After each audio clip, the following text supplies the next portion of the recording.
This is the first in a series of videos that I'm going to be making.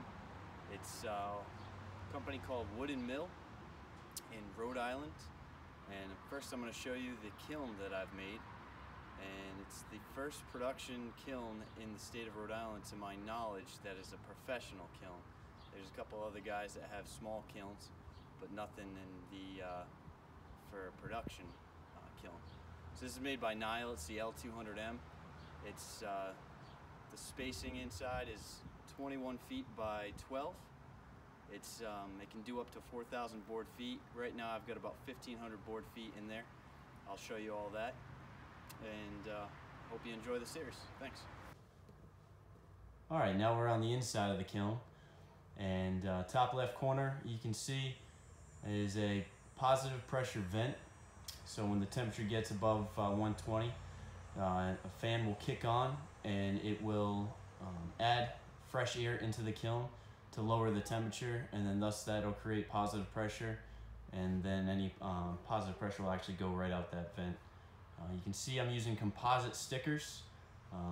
They're dry sticks, and they've got a couple plants throughout the country. I'll give you a good detailed review of those after I run this first batch. You can see the baffling. They say it's one of the most important things to, inside the kiln, to make sure your airflow goes straight through the stack. So this is my first attempt at it. We'll see how this goes. You'll also see 3 industrial fans at the top, and those are 1/3 horsepower, wired for 220, and should keep the costs down pretty significantly. Now on this side, what you're gonna see is the actual dehumidifier and heater unit. That's pretty much the main piece of the kiln.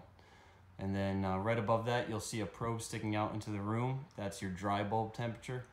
And then just to the right of that, you see a bottle of water, and that's actually for your wet bulb temperature. So your dry bulb measures pretty much the temperature in the room, and your wet bulb will measure the humidity in the room. And then once again, you'll see the 3 fans, and then all the stack of lumber. And there's not much anything else inside the kiln. One thing I do want to mention is you'll see with the L200M, you actually get probes. You'll get 4 probes, and you'll see the yellow cords coming out. And you actually use sample boards, and you can measure the temperature or the moisture content of each of the sample boards inside the kiln. So you'll get 4 readouts, and that'll thus allow you to not have to enter the kiln to get a moisture readout of your lumber. And then that also helps program the L200M for its drying schedule. Now this is the control head for the L200M. They want this to be a weather-tight area and make sure it never hits below freezing. So since this is an unconditioned garage space, what I'll do is I'll build an enclosure around this, and then they say to put an incandescent bulb.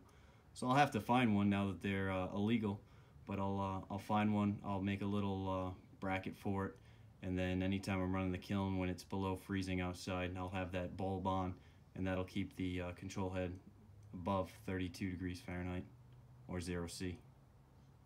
Now the next thing that I'm going to show you is the fans, and show you them on and how loud they are, but how much airflow they actually move.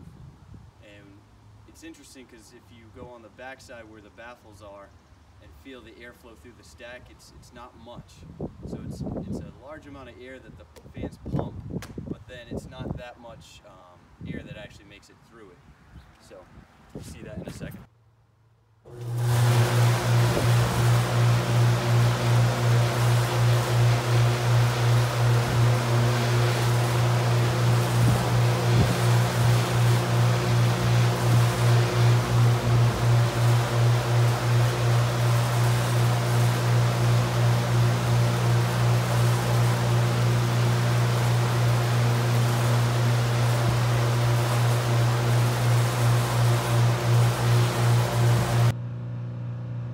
Alright, about 24 hours in, and you can see the temperature is very close to the 110. The dry bulb is at, or the wet bulb is at 97.8, so a little high. The compressor should be kicking on here to start drying out the humidity. Average moisture content is right around 30.3, so that should start to come down, and we're only 24 hours in. So we'll check in 48 hours, and hopefully the moisture levels have come down a little bit.